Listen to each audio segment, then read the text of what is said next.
say hello to my little friend. So today, we are hopefully finishing up this part of the project. Damn! So today we are finishing up the basement portion of the wiring project.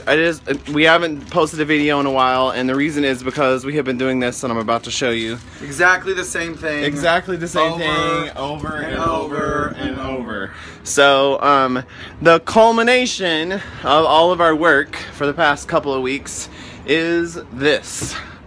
We are, and everything is hanging out of the box. We've got our one tester break. Say hello to my little friend. No. If we put enough of these together, you can get around someone's neck. Okay. Today, I showed you what we did earlier, and we have run the rest of the day. Are we both in this picture? Yeah. We about killed each other just a second ago, and too bad there wasn't an external cameraman, HDTV. I'm just saying, there could be an external cameraman that could catch us. But anyway, we got, okay, today. This is the next day, if it's in the same video.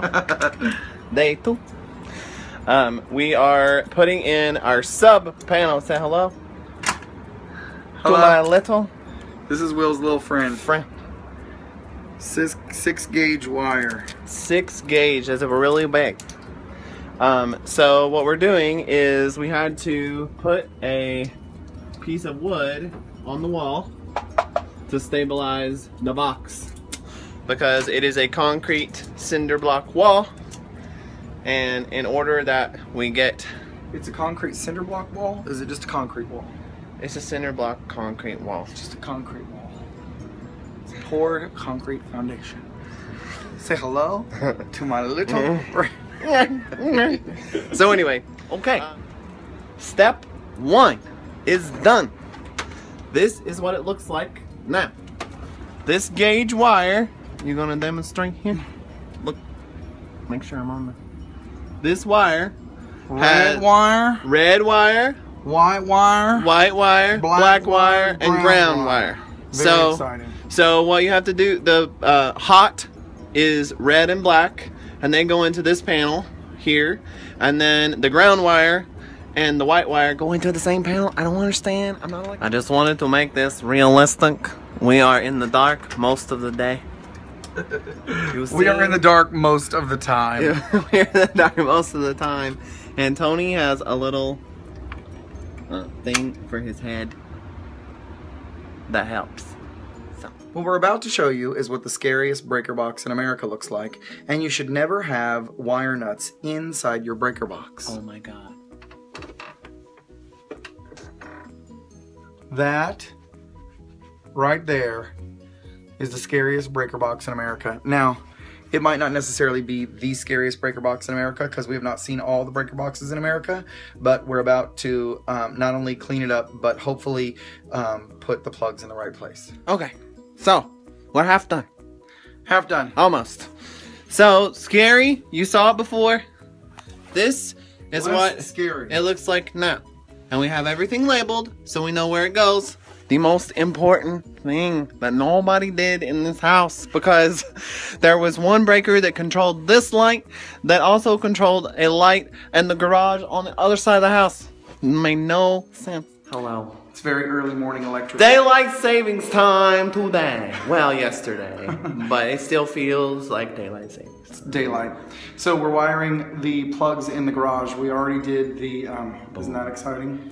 So before we had a plug that was at the back of the garage, so we had to do an extension cord over to the garage door opener, which we put in last year. Now we're putting in 2 plugs, a convenience plug for stuff that you need to plug into the garage, even though this garage is just barely big enough for our car, and then a plug specifically for the outside light and the garage door opener. So that's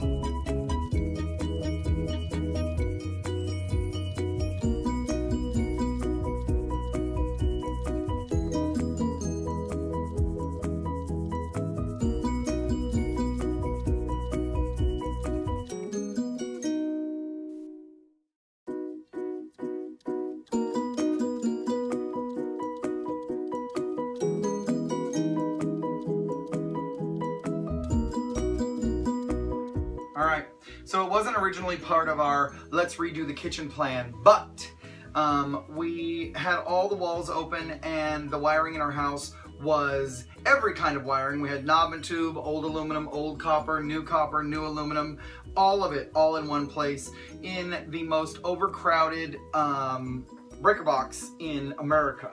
It was scary. It was really scary. So what we did was take all the wiring out. Well, we replaced all the wiring. We actually have left a lot of the wiring that we'll start cleaning up when we have time. It is all out of the breaker box. We put in a sub panel to address like all the extra breakers. We've broken everything out. The whole kitchen actually is in the sub panel. So everything, you know, it's a good substitute if you need to put something in for a whole area. So. I don't know what he just said. We put in a sub panel for the kitchen. So we got all the wires redone. We have it mostly tidied up. The most important thing is that I don't fear that the house is going to burn down now. All the breakers are labeled, so we know what they go to, and everything is clean and new and very exciting. So this is the end of the wiring part. Every plug, every breaker, every outlet, everything, wire, everything. It's not completely done. Well, we have a few things left to do. We added stuff. We added some new stuff. We added new stuff to make like using our air conditioners safer. Right. So we could plug, you know, if we needed to plug 2 air conditioners in into a window that's by, you know, whatever. But no longer will our microwave turn the entire house off. Boom. That's good. That part's done. Now we're finished with this, and we're going to go on to working on making the kitchen pretty, which starts with cleaning it all up and putting drywall up. Yay.